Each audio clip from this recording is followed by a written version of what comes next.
طلبا کے اندر یقین، اعتماد اور پختگی بھرپور محسوس ہوئی. کسی طریقے کی جھجک، سانس پھول گیا ہو، کوئی اور پریشانی محسوس ہوئی ہو، آواز اٹکنے لگی ہو، ہوپلیس ہو گیا ہو، ایسا کچھ محسوس نہیں کیا گیا. ایک چیز جو میں نے نوٹ کی ہے، ہمارے طلبا نے ماشاءاللہ بڑا ازبر ان کو یاد ہے.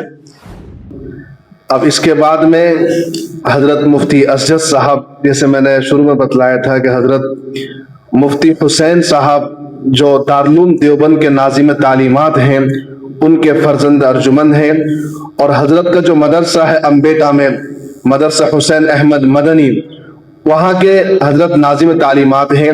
آپ جو تدریس القرآن، جو ایک ایک پارے کا جو ترجمہ ہے اور تفسیر ہے، جو آپ یاد کرتے ہیں، پڑھتے ہیں، وہ حضرت ہی کے والد گرامی کا لکھا ہوا ہے. تو میں حضرت سے بصد احترام درخواست کرتا ہوں کہ آپ بھی اپنے تاثرات کو ہم سامعین کے سامنے بیان فرمائیں.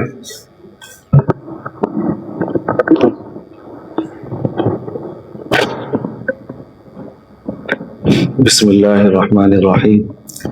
نحمده ونصلي ونسلم على رسوله الكريم اما بعد.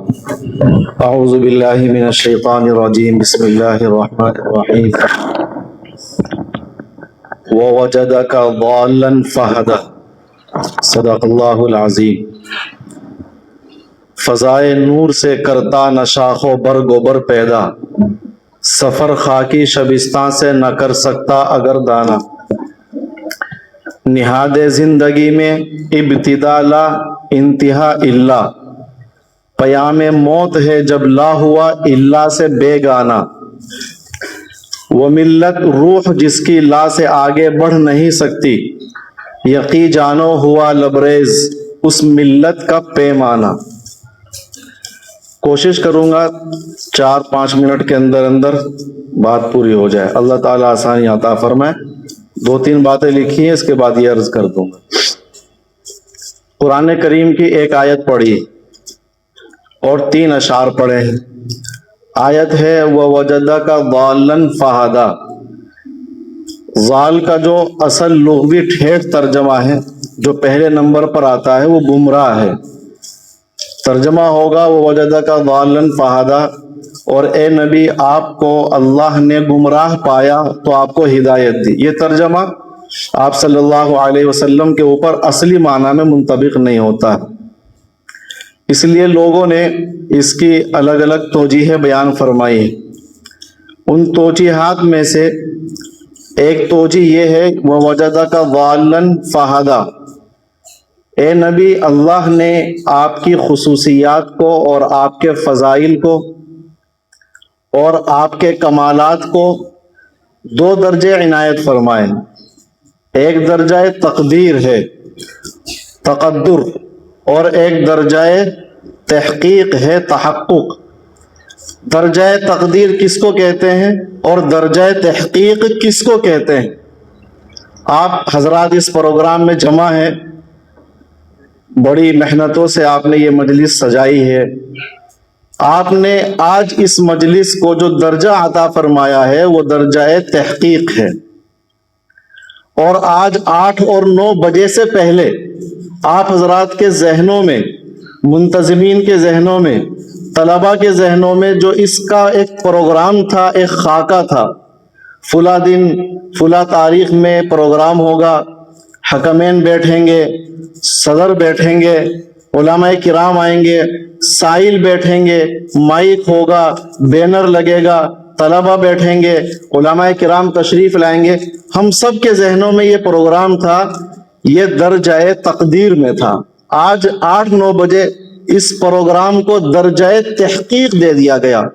تو وہ وَوَجَدَكَ ضَالًّا فَهَدَى کا مفہوم ہے کہ اے نبی اللہ تعالیٰ نے آپ کے کمالات کو اور آپ کے فضائل اور خصوصیات کو پہلے درجہ تقدیر دیا، اور اس کے بعد جب آپ دنیا میں تشریف لے آئے اور 40 سال کی عمر آپ کی ہو گئی تو ان تمام کمالات کو اور فضائل کو پہلے مرحلے میں 40 سال تک اور دوسرے مرحلے میں 40 سال کے بعد درجہ تحقیق عطا فرمایا. اسی کو کہا ہے فضائے نور سے کرتا نہ شاخ و برگ و بر پیدا، سفر خاکی شبستہ سے نہ کر سکتا اگر دانا. ہم سب کسان ہیں، खेतिया करते हैं, हम खेतों के अंदर गन्ना डालते हैं, बीज डालते हैं या कोई और पौधा डालते हैं, तो उसके ऊपर दो दर्जे आते हैं, एक दर्जा तकदीर और दूसरा दर्जा तहकीक। अनाज डालते हैं, जमीन के अंदर चला जाता है, गन्ना डालते हैं, जमीन के अंदर चला जाता है, चावल डालते हैं, जमीन के अंदर चला जाता है, बहुत सारी चीजें हैं, हम बीज डालते हैं, सब दर्जाए तकदीर में चला जाता है। अगले दिन पानी दिया जाता है, उसके ऊपर खाद छिड़का जाता है, दवाइयां छिड़की जाती है, हम सब अपनी आंखों से देखते हैं। चंद दिनों के बाद वो दाना दर्जाए तकदीर से दर्जाए तहकीक में आ जाता है और छोटी सी हरी सी कोपल, हरा हरा छोटा सा एक पौधा निकल के सामने आता है, इंतहाई खूबसूरत लगता है। फजाए नूर से करता न शाखों पर गोबर पैदा, सफर खाकी शबिस्ता से न कर सकता अगर दाना। वो दाना जो खाक के शबिस्ता के अंदर रात गुजार रहा है, अगर वो इस आलम नूर में ना आए, वहीं मर जाए, किसी के लिए फायदेमंद नहीं हो सकता है। निहादे जिंदगी में इब्तिदा ला इंतहा इल्ला, कुरान करीम में अल्लाह ने फरमाया कद अफलहल मुमिनून, कामयाब सिर्फ अहले ईमान है। मालूम हुआ जो अहले कुफ्र है वो कामयाब नहीं है। इसी के ऊपर मबनी है ला इलाहा इल्लल्लाह। इसमें ला दर्जाए तकदीर है और इल्ला दर्जाए तहकीक है। निहादे जिंदगी में इब्तिदा ला इंतहा इल्ला, पयामे मौत है जब ला हुआ इल्ला से बेगाना। अगर कोई दर्जाए इल्ला में रहा, दर्जाए ला में रहा, इल्ला में नहीं आया, तो कद अफलहल मोमिनून में नहीं आया, इस दुनिया में भी नाकाम है, आखिरत में भी नाकाम है। वो मिल्लत रूह जिसकी ला से आगे बढ़ नहीं सकती, यकी जानो हुआ लबरेज उस मिल्लत का पैमाना। वो आलम कुफ्र जो सिर्फ ला के अंदर पड़ा रह गया, अल्लाह नहीं है, इल्लल्लाह में नहीं आया है, इस दुनिया में भी नाकाम है, आखिरत में भी नाकाम है। हम सब जितने यहाँ बैठे हैं, हम सब जो खुसूसन हमारे बच्चे हैं, तलबा हैं, इनके ऊपर एक दर्जा तकदीर है, एक दर्जा तहकीक है। इन लोगों ने जब मुसाबके का ऐलान किया होगा, हमारे उलमाए किराम ने, दोस्तों ने, उससे पहले इनकी ये तैयारी कतई नहीं हो, बिल्कुल नहीं होगी, जहां तक मैं ख्याल करता हूँ। ऐलान हुआ होगा, प्रोग्राम बना होगा, हमारे इन असातिज़ा किराम ने तैयारी की होगी। आज जो हम लोगों ने नंबर दिए हैं, मुफ्ती साहिब भी तस्दीक फरमाएंगे, आप हजरात उस दर्जा तकदीर से, अपनी मेहनतों से दर्जा तहकीक में इतने अच्छे तरीके से सामने आए हैं कि सब एक ही जैसे मालूम हो रहे। कैसे नंबरात में फर्क करे, पोजीशन तो सबको दे नहीं सकते, वरना तो इस महीने का सारा बजट चला जाएगा। 30 तलबा को अगर पोजीशन दे दी, 30 तलबा को अगर सबको पोजीशन दे दी, फर्क कैसे होगा। बहुत जुज़वी पेश करता हूं।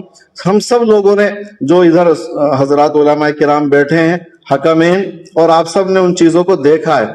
अल्लाह ताला हमें इन चीजों की समझ अता फरमाए और जिंदगी के हर मैदान में कामयाबी हासिल करने की तौफीक अता फरमाए। उनके अल्ताफ तो है आम, शहीदी सब पर। तुझसे कोई जिद थी अगर तू किसी काबिल होता। हम अगर अपने आप को काबिल बनाना चाहें तो अल्लाह रब्बुल इज्जत की हमसे कोई लड़ाई नहीं है, अल्लाह ताला की हमसे कोई दुश्मनी नहीं है। हम तो माइल बकरम हैं, कोई साइल ही नहीं, राह दिखलाए किसे राहरवे मंजिल ही नहीं। कोई काबिल हो तो हम शान कई देते हैं और ढूंढने वालों को दुनिया भी नहीं देते हैं। हम ढूंढने कोशिश करें, इंशाअल्लाह बहुत कुछ मिलेगा। तलबा के अंदर यकीन, एतमाद और पुख्तगी भरपूर महसूस हुई। किसी तरीके की झिझक, सांस फूल गया हो, कोई और परेशानी महसूस हुई हो, आवाज अटकने लगी हो, होपलेस हो गया हो, ऐसा कुछ महसूस नहीं किया गया। एक चीज जो मैंने नोट की है, हमारे तलबा ने माशाअल्लाह बड़ा अजबर इनको याद है।